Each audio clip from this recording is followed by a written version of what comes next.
Welcome, my constant reader friends. I'm Tad, and this is Tad Reads Books and Stuff. Well, in this episode, I'm going to discuss Saga. This is book 3, and this is my kind of bi-weekly overview of the 6 chapters that I've read in the past 2 weeks. Over the past 2 weeks. If you've been following this series at all, then you know that I'm doing this as a read-along with Grozz on the GKBC, and we are finally into book 3. Now, I took 8 pages of notes for this. I'm going to try and read through them as quickly as possible to not bore the hell out of y'all. But like I said, if you've been following along with this series on Saga, pretty much I just do a recap of 6 chapters at a time. We're doing the first 3 chapters in book 3. We're doing the first 6 chapters in book 3. All right, get that out of the way. You know, of course, Saga is written by Brian K. Vaughan and illustrated by Fiona Staples. All right, let's get started. So, chapter 37 through chapters 42. So, we find Marco, Alana, Hazel, Isabel, Petrichor, and Prince Robot 4 all together in the treehouse, or their rocket ship that is also a tree. They're flying through space and they spring a leak. They spring a leak in their fuel core or fuel line, and suddenly realize that they're pretty much flying on fumes, and they've got to find some place to refuel and to fix this problem. Unfortunately, there are no planets nearby. The only thing close enough for them to reach is a comet called a Fang. So let me explain to you, or let me describe to you how the book describes Fang. Fang is described as an exotic land of boundless diversity, home to thousands of different tribes, sects, and species, almost all of whom despise each other. So this is pretty much a war-torn piece of rock hurtling through space. But it's rich in energy and fuel, and that's where they're going to go and try to refuel the treehouse. All right. We also find out that Fang is the original home of Sophie 2. Now, if you recall, I call her Sophie 2. That's the little girl that the Will saved. Well, Sophie is still currently with Gwendolyn and Lion Cat. And Sophie's 10 years old now, and she's feeling like she's old enough to go out and do her own thing. So she applies to become a freelancer. Yep, she wants to be a bounty hunter like the Will. Her reasoning is that she wants to start making some money so she can pay back Gwendolyn for all that she's done for her. Basically raising her and taking care of her since the Will rescued her.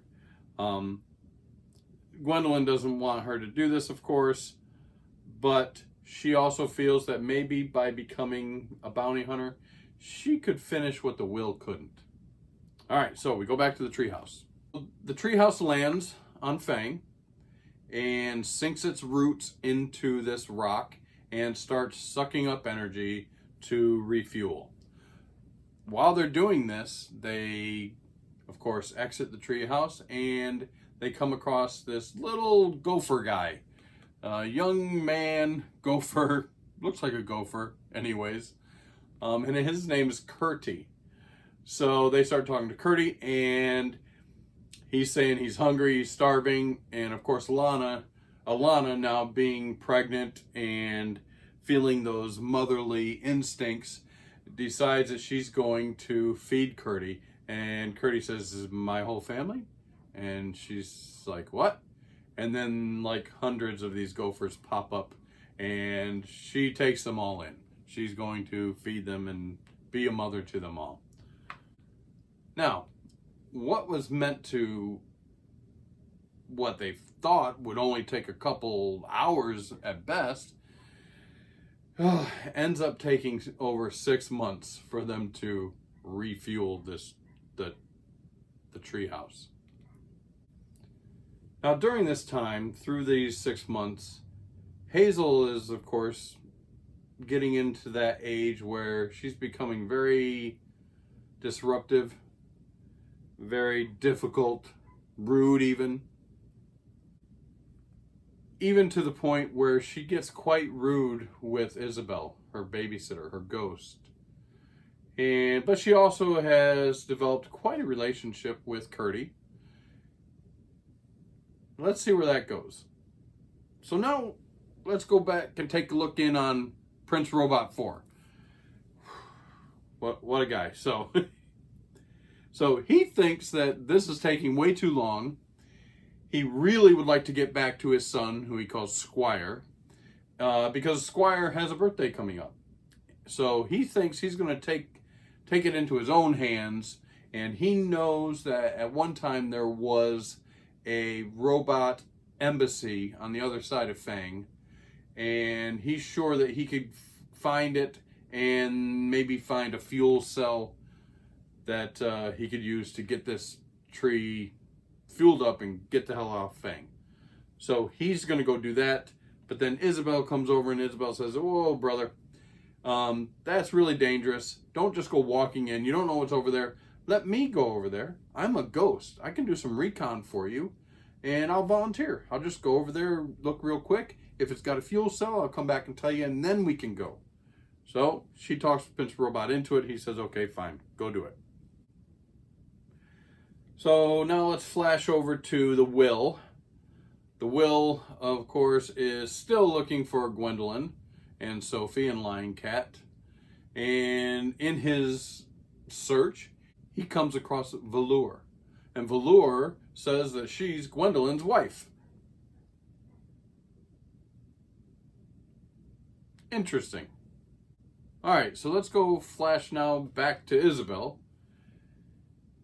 Isabel goes to the robot embassy, and she comes across this little pot-bellied pig, and we learn that his name's Bootstraps. Who is this pig? This pig is actually the animal companion to some other freelancers that she runs into, which go by the name of the March. The March are a brother and sister team of freelancers, but they're unique because they actually share one body and 2 heads. And they're pretty nasty, they're pretty mean. The March immediately becomes very threatening and threatens Isabel for information on the whereabouts of Marco and Alana, because they're searching for them now, like everyone else in the galaxy. Of course, Isabel refuses to give them any information, and lo and behold, the March has this special sword that actually can kill ghosts. I'm sorry, Grozz. We flash over to Hazel, who immediately feels the void of Isabel, but doesn't really know why. Where is she? She's gone. I can't feel her anymore. And of course, now everyone's concerned. Marco and Petrichor decide that they're going to go off and try to find Isabel. Flashback to the Will. The Will, because of his condition, we know he's kind of crazy now. He's fat, he's out of shape. He hasn't really been working. So the Freelance Guild goes ahead and boots him, kicks him out. He's no longer a freelancer. He gets a call from his agent, Vincent, and Vincent says, "Dude, you're fired, and I'm going to retire. I'm done with this business. Now, the problem is once he becomes fired and kicked out of the freelance guild, his weapons also become decommissioned. He can no longer use his weapons. Awesome. All right, let's go back to Hazel. Hazel and Curdy are hanging out, and they start to make out. All right, now let's go check in on Prince Robot 4. Now, Prince Robot 4 is having a hard time. He's really starting to lose his his mind. He's not in good shape. So, he decides he's going to take a little fadeaway. He had saved some of those drugs that Marco almost killed himself overdosing with. And he decides he's going to take some. Okay, so now while Petrichor is out looking for Isabel, she comes across this talking tree. I really couldn't tell what it was. It was this mouth and... Anyways, this thing tells Petrichor that Fang, the comet that they're on, is going to be destroyed. And everyone has started evacuating the planet. And it's going to be pretty soon. So if she's smart, they need to get the hell off Fang as well. Let's jump back to Prince Robot 4. Back and forth, I know. Prince Robot 4 now is hiring a kite. And he kind of makes a move on Alana. Because he's been having sexual fantasies apparently about Alana. But she kind of tells him he's crazy. He realizes he's crazy. So he decides, you know what, I'm just going to kill myself. So he puts his gun hand to his head. And Marco comes in from nowhere to save the day. Not. He turns on Marco. While he's trying now to shoot Marco, Alana just basically sneaks up in back of him and knocks him out. And then they tie him up so he won't be any danger to himself. So now Petrichor's back. Petrichor comes back to the treehouse and she tells everybody, hey, the end is nigh and we got to get the hell out of here. Well, unfortunately, the Gophers decide, nah, they're not going to leave. This is their home. This has been threatened before. Nothing's going to happen. And they decide to stay. All right, now we jump back over to the March. The March have found Curdy. Well, Hazel too, but, you know, they were having their little makeout session. But Hazel hides, and the March grabs Curdy, and they're going to kill Curdy. Then we jump to the Will. The Will finds Gwendolyn, Sophie, too, and the Lion Cat, and they have their confrontation. The Will basically says, hey, Sophie, come with me, and I'll teach you how to be a freelancer. And we can take Lion Cat with us. Gwendolyn will be fine. She's got her wife she can go be with. Sophie contemplates and just basically decides, you know what, no, I'm not going with you, the Will. I'm going to stay here.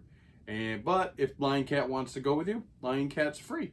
Lion Cat just decides, nah, I'm staying with Sophie. And the Will walks off. All right, jump over to, back to Alana.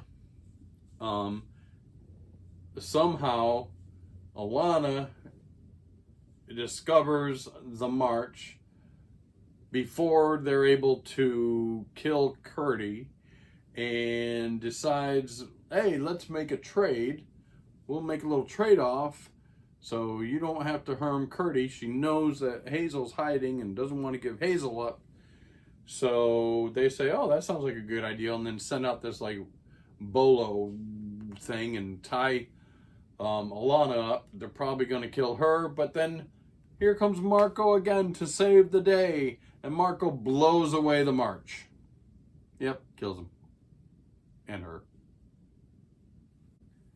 Back to the treehouse, and Petrichor shows up now with a fuel cell. Let's get the hell out of here, guys. The comet Fang is about to be destroyed. We got to get the hell out of here. There's some wrangling. They finally get the cell in there to work, and the treehouse takes off, but it's a really, really rocky, rough takeoff from the planet as the planet starts to be destroyed. During this rough and rugged takeoff, Alana falls, hurts herself, and says to Marco, "Oh, I can't feel the baby anymore. No movement." Oh, did she lose the baby? I don't know. The end scene, we see Curdy as he starts being swallowed up by the blackness as Fang gets destroyed. And that's the end of chapter 42. I didn't break it down by chapters this time. I just wanted to kind of get the story out there. Again, still crazy. Not so bad with the imagery.